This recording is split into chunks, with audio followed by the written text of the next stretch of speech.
আসসালামু আলাইকুম, সবাই আশা করি ভালো আছেন। সকালবেলা ঘুম থেকে উঠে হাতের ভিতরে একটা বালতি লইয়া চলিয়েছি আম তো অ্যাভেলেবলি, কারণ এখন প্রচুর পরিমাণে আম ফাঁকা শুরু হইতেছে আর বাংলাদেশে প্রচুর পরিমাণে গরমও পড়তে আছে। এই গরমের কারণে প্রচুর পরিমাণে আম ফাঁকি নিচে পড়ে গেছে কই, আবার অনেক আম দেখা যায় যে সময় মতো তোয়ায় না লওয়ার কারণে ফসিও যায় নিচে পড়ি।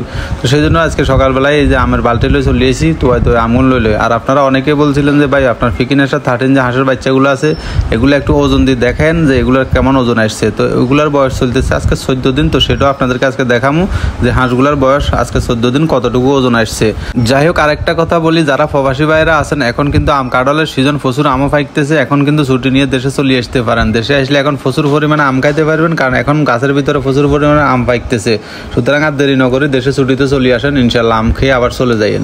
আর এখানে দেখতেন যে আমি অলরেডি কি মেশিনটা নিয়ে চলে এসেছি, মানে স্কেলটা নিয়ে চলে এসেছি। আজকে হাঁসের বাচ্চাগুলোর একটু মাপি ওজন দেখবো যে এগুলোর ওজন কতটুকু হয়েছে। তবে এটা আপনারা রিকোয়েস্ট করছেন যে ভাই একটু দেখান, তো সেই জন্য দেখানো। মূলত আমি চিন্তা করছিলাম যে একবার মানে 35 দিন পার হওয়ার পরে দেখামু।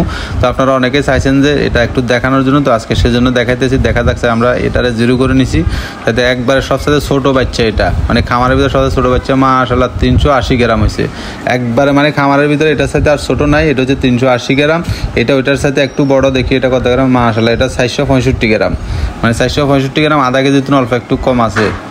চাই তারপরে দেখা যাচ্ছে একবার স্যার দুইটা দিই, দেখি স্যার কী অবস্থা। স্যার দুইটারে দিই, স্যার দেখি মাশাআল্লাহ স্যার দুইটা কত গ্রাম, মাশাআল্লাহ 960 গ্রাম, মাশাআল্লাহ দুইটাই 960 গ্রাম হয়েছে। তার মানে বোঝা গেল যে মানে একবার ছোটো যেটা সেটা হয়েছে 365 গ্রাম, আর যেগুলো একটু মিডিয়াম মানে বড় সাইজের এগুলো প্রায় মানে 400 গ্রাম, 430 গ্রাম বা 40 গ্রাম এরকম করে হয়ে গেছে আর কি।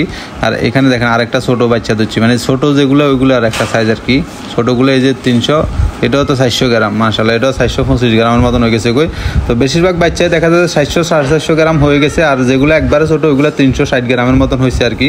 যাই হোক, এই হলো মানে ফিটনেসটা 13 হাঁসের বাচ্চার আপডেট। যাই হোক, আপনাদেরকে আরেকটা কথা বলে রাখি, এখানে আমি 100 পিস হাঁসের বাচ্চা নিয়ে আসছিলাম। আর এটার জন্য প্রথম দিন যে 1 বস্তা খাদ্য নিয়ে আসছিলাম নারিশের, ওই 1 বস্তা খাদ্য আজও কিন্তু চলতেছে। আগামীকালকে ইনশাল্লাহ খাদ্য লাগবো, অর্থাৎ আজকের দিনটা চলবো, আগামীকাল থেকে আবার নতুন বস্তা চলবো। তাহলে বোঝা গেল যে আজকে 14 দিন বয়স পর্যন্ত এগুলো শুধু 100 বাচ্চায় 1 বস্তা ফিট খাইছে। তো আমি যার কাছ থেকে বাচ্চাটা নিয়ে আসছি ওনাকে বলছেন, উনি বলতেছে যে এটা আরও বেশি ফিট খাওয়ার কথা ছিল হয়তো শরীরের ভিতরে। উনি বলতেছে এটা নাকি ভিটামিনের ঘাটতি আছে। উনি বলছে এগুলো লিভার টনিক, জিঙ্ক এগুলো খাওয়ানোর জন্য বলছে আর কি। উনি বলতেছে এগুলো খাদ্য কম খাইছে, এই কারণে ওইটা কম আসছে। যদি খাদ্য উনি বলছে মানে 14 দিনে প্রায় 2 বস্তার খাদ্য খেয়ে ফেলতো নাকি।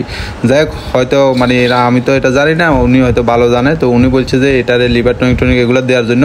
তো ইনশাল্লাহ এরপরে লিভার টনিক, জিঙ্ক, তারপরে ভিটামিন এগুলো দেবো। দেওয়ার পরে দেখা যাচ্ছে 35 দিন বা 45 দিন পর্যন্ত এগুলোর ওয়েট কীরকম আসে সেটা দেখার অপেক্ষায় থাকেন। তো সব ভালো থাকবেন, আল্লাহ হাফেজ।